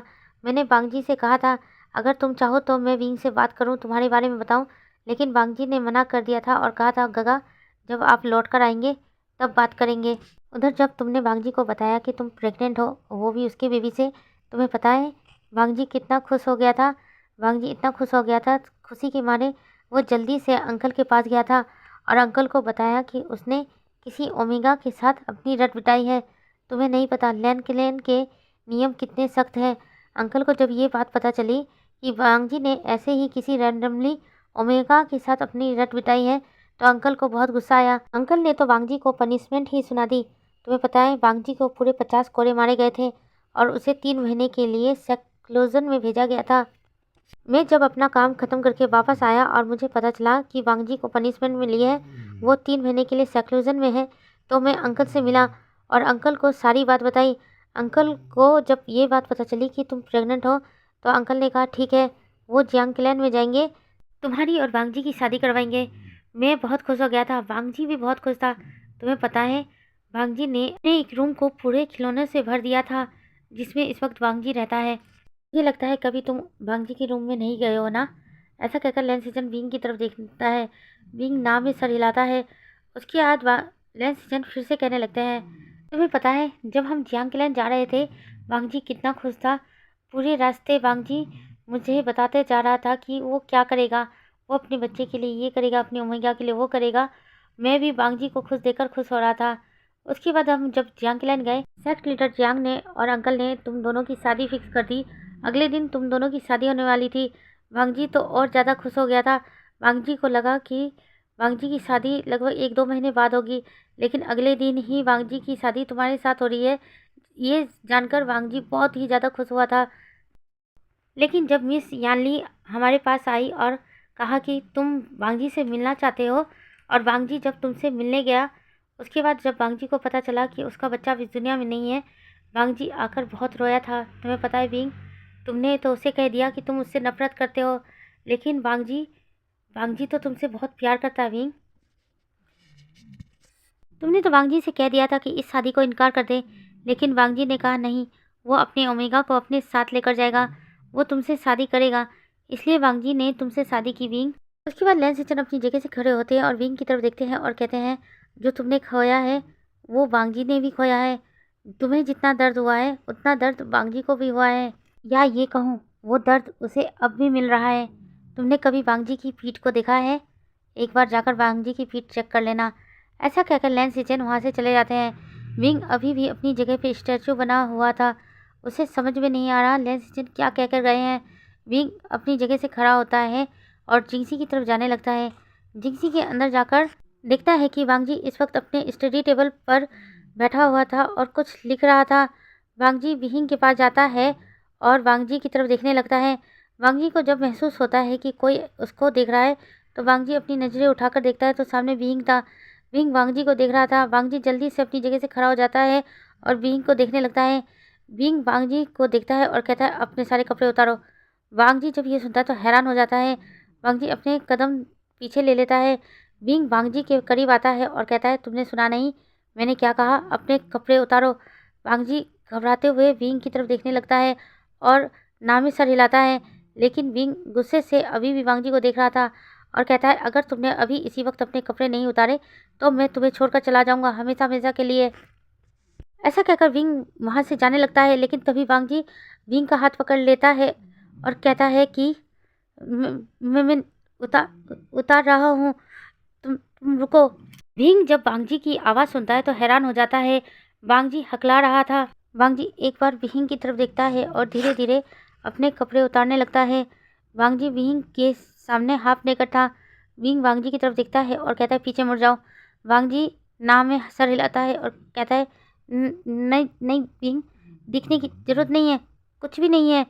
विंग गुस्से से वांग जी की तरफ देखता है और कहता है वांग जी मैंने कहा पीछे हो। वांग जी जब विंग को इतने गुस्से में देखता है तो पीछे मुड़ जाता है। वांग जी की पूरी पीठ पर कोड़े के निशान थे। कुछ जख्म पुराने हो चुके थे लेकिन कुछ जख्म नए थे। कुछ जख्म में से तो अभी भी खून निकल रहा था। विंग जैसे ही ये देखता है अपने मुंह पर हाथ रख लेता है और अपना दूसरा हाथ वांग जी की पीठ पर ले जाता है। वांग जी को जब महसूस होता है कि विंग उसकी पीठ को टच कर रहा है, वांग जी जल्दी से विंग की तरफ देखने लगता है। विंग वांग जी की आंखों में देख रहा था। वांग जी भी विंग की आंखों में देख रहे थे। विंग की आंखों से आंसू बहने लगते हैं और विंग कहता है तुमने मुझे पहले क्यों नहीं बताया? अगर तुम पहले ही मुझे बता देते कि तुम्हें बात करने में प्रॉब्लम है, तुम बात नहीं कर सकते सही से, तो मैं क्या तुम्हें रिजेक्ट कर देता? वांग जी नाम में सर हिलाता है और कहता है ऐसी बात नहीं है, मैं घबरा जाता हूँ, मुझे डर लगता है विंग। मैं हम हमें हमेशा से तुमसे बात करना चाहता था, लेकिन डर लगता है। विंग जल्दी से वांग जी के करीब जाता है और वांग जी को हक कर लेता है और रोने लगता है। वांग जी की भी आंखों से आंसू बहने लगते हैं। कुछ देर विंग और वांग जी एक दूसरे को ऐसे ही हक करके रहते हैं। उसके बाद विंग वांग जी से अलग होता है और कहता है तुम अगर मुझे पहले ही ये बात बता देते तो हमारी सबसे प्रीशियस चीज़ हमसे नहीं छीनी जाती। तुम्हें पता है उस वक्त मुझे कितनी तकलीफ हुई थी। वांग जी जब ये सुनता है तो अपना हाथ विंग के स्टमक पर ले जाता है। वांग जी की आंखों से आंसू बह रहे थे। विंग अपने हाथों से वांग जी के आंसुओं को पोंछता है और कहता है जो हमसे छीन ली गई है उसे मैं वापस लाना चाहता हूँ, क्या तुम मुझे वापस दोगे? वांग जी हैरानी से विंग की तरफ देखने लगता है। विंग जल्दी से वांग जी के करीब जाता है और उसके होठों पर किस करने लगता है। यहाँ से हम टाइम स्किप करके 5 साल बाद का सीन देखते हैं। लैन सिचेन और लैन कुरैन जिंगसी की तरफ आ रहे थे वांग जी से मिलने के लिए, लेकिन तभी वो दोनों रुक जाते हैं क्योंकि उन्हें जिंगसी के अंदर से बहुत तेज तेज चिल्लाने की आवाज़ सुनाई दे रही थी। लैन सिचेन और लैन कुरैन एक दूसरे की तरफ देखने लगते हैं। लैन सिचेन अपने अंकल की तरफ देखते हैं और कहते हैं अंकल क्या इस वक्त हमारा जिंगसी में जाना ठीक रहेगा? लैन कुरैन अपना हेडसेट करते हैं और कहते हैं एक बिल्कुल बोलता नहीं है और एक बोलता है तो चुप नहीं होता है। जब से ये विभूषण हमारी क्लैन में आया है मेरे तो सारे नियम ही टूट गए हैं। सारे रूल बुक को तो उसने पानी में धो दिया है। कोई भी नियम नहीं मानता है। तेज तेज चिल्लाना, दौड़ भाग करना, यही सब हरकतें करता है। और जब मैं उस पर गुस्सा करता हूँ तो वांग जी आकर मुझसे कहता है कि उसकी जगह वो पनिशमेंट ले लेगा।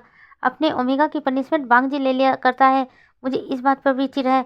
अभी चलो जाकर देखते हैं किस बात के लिए विंग चिल्ला रहा है। उसके बाद लैन सिचेन और लैन कुरैन जिंगसी में आ जाते हैं। जिंगसी में आने के बाद लैन कुरैन देखते हैं कि वांग जी ने अपने दोनों कानों पर हाथ रख रखा था। अंदर विंग जोर जोर से चिल्ला रहा था। पास में ही उनका 4 साल का आयुआन खेल रहा था। लैन सिचेन आयुआन को इशारा करके अपने पास बुलाते हैं। आयुआन जल्दी से लैन सिचेन के पास आता है। लैन सिचेन जल्दी से आयुआन को अपनी बाहों में उठा लेते हैं और उसके फोrehead पर किस करते हैं और कहते हैं क्या हुआ है, तुम्हारी माँ इतने गुस्से में क्यों है? आयुआन लैन सिचेन की तरफ देखता है और कहता है अंकल वो मम्मा ने ना दादा को सामान लाने को कहा था मार्केट से, लेकिन दादा सारा सामान ही गलत लिया है। जिस वजह से मम्मा इतनी गुस्से में है और बहुत गुस्सा कर रही है। बाबा ने तो देखो कान पे हाथ लगा रखा है। जब लैंसिचन ये सुनते हैं तो मुस्कुरा देते हैं। लैन कुरैन तो अपना हेड शेक करते हैं और कहते हैं सच में अच्छा हुआ कि मैंने कभी शादी नहीं की और तुमने भी नहीं की, नहीं तो हमारी हालत भी वांगजी जैसी हो जाती। वो देखो बेचारा कैसे बैठा हुआ है। लैंसिचन लैन कुरैन की बात सुनकर मुस्कुरा देते हैं और कहते हैं चलिए अंकल, हमें वांगजी को बचाना होगा। अगर हम वांगजी के पास नहीं गए तो विंग इसी तरह चिल्लाता रहेगा और वांगजी इसी तरह परेशान रहेगा। उसके बाद लैंसिचन और लैन कुरैन वांगजी के पास जाते हैं। वांगजी जैसे ही अपने अंकल और अपने भाई को देखता है तो उनको वो करता है। भीतर से अभी भी विंग जोर जोर के चिल्ला रहा था। लैंसिचन वांगजी की तरफ देखते हैं और कहते हैं वांगजी ऐसा क्या गलत लिया है जिस वजह से विंग इतने गुस्से में है। वांगजी जल्दी से अपने जेब से एक लेटर निकालता है और लैंसिचन को देते हैं। उसमें वो सामान था जो विंग ने मंगवाया था। लैंसिचन उसको पढ़ने लगते हैं और उन सामानों को चेक करने लगते हैं और कहते हैं ये तो बिल्कुल सेम टू सेम है। वांगजी हाँ में सर हिलाता है और कहता है हाँ हाँ गगा ये सब वही है। लेकिन विंग कहता है कि मैं सारा सामान गलत लेकर आया हूँ, लेकिन मैं तो सब सही लेकर आया हूँ। तभी भीम गुस्से से बाहर आता है और कहता है सही लेकर आए हो? मैंने तुमसे क्या लाने को कहा था और तुम क्या लेकर आए हो?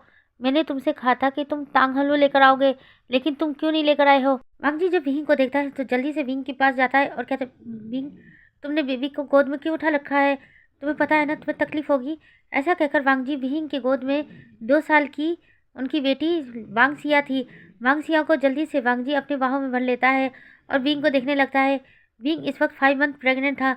विंग गुस्से से अपना मुंह बनाता है और कहता है तुम्हारे क्लैन में हर गलती की पनिशमेंट होती है ना, तो मैं भी तुम्हें पनिशमेंट दूंगा। ऐसा कहकर विंग गुस्से से वांगजी की तरफ देखने लगता है।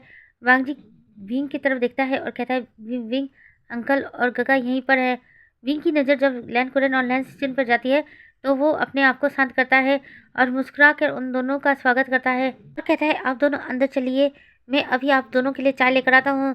लैंसिचन जब ये सुनते हैं तो कहते हैं नहीं नहीं विंग, अभी इसकी ज़रूरत नहीं है, हम लोग तो बस तुम लोगों से मिलने आए थे, अभी हम जा रहे हैं। ऐसा कहकर लैंसिचन लैन कुरैन की तरफ देखता है। लैन कुरैन भी हाँ में सर हिलाता है और कहता है हाँ मुझे अभी कुछ ज़रूरी काम है, हम तुम्हें बाद में आकर मिलते हैं। ऐसा कहकर लैंसिचन और लैन कुरैन वहाँ से बाहर चले जाते हैं। लैन कुरैन लैंसिचन की तरफ देखते हैं और कहते हैं अगर मैं कुछ देर वहाँ और रहता तो पागल हो जाता। लैंसिचन मुस्कुरा के कहते हैं हाँ अंकल आपने सही कहा। ऐसा कहकर वो दोनों वहाँ से चले जाते हैं। लैन कुरैन और लैंसिचन के वहाँ से जाने के बाद विंग वांगजी को घूर घूर के देख रहा था। वांगजी जल्दी से अपनी नज़रें नीचे कर लेता है। विंग वांगजी के करीब आता है और कहता है तुम्हें तुम्हारी पनिशमेंट तो मैं रात को दूंगा। ऐसा कहकर विंग रूम के अंदर चला जाता है। वांगजी जल्दी से आयुआन को अपनी बाहों में उठाता है। वांगसिया ऑलरेडी वांगजी की बाहों में थी। वांगजी दोनों बच्चों को लेकर जिंगसी के अंदर आ जाता है। विंग इस वक्त किचन में था। वांगजी भी किचन में चला जाता है और विंग से कहता है कि क्या क्या मैं तुम्हारी मदद कर दूँ? विंग गुस्से से वांगजी की तरफ देखता है और कहता है नहीं मुझे तुम्हारी मदद की कोई ज़रूरत नहीं है, थोड़ी देर में ही खाना बन जाएगा, तुम दोनों बच्चों को लेकर बाहर बैठो। वांगजी दोनों बच्चों को लेकर बाहर आ जाता है और डाइनिंग एरिया में जाकर बैठ जाता है। विंग कुछ ही देर में सारा खाना बनाकर लेकर डाइनिंग टेबल पर सजाता है और वांगजी की तरफ देखने लगता है। वांगजी दोनों बच्चों को थोड़ा थोड़ा खाना खिला रहा था। विंग भी वांगजी के पास आकर बैठ जाता है।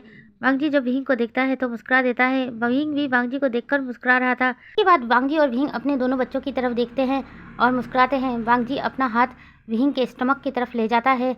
विंग वांगजी की तरफ देखकर मुस्कुरा देता है। चलिए गाइस इसी हैप्पी मोमेंट के साथ मेरी स्टोरी यहीं कंप्लीट होती है। आप लोगों को मेरी ये स्टोरी कैसी लगी प्लीज़ कमेंट करके ज़रूर बताइएगा और हाँ लाइक करना मत भूलिएगा। आपके एक लाइक मुझे इस कंपटीशन को जीतने में हेल्प कर सकती है, इसलिए अपना लाइक ज़रूर दीजिएगा। और हाँ जो मेरे चैनल पे नए आ रहे हैं प्लीज़ मेरे चैनल को सब्सक्राइब कर दीजिएगा और बेल आइकन का बटन दबाना मत भूलिएगा। Thanks for watching.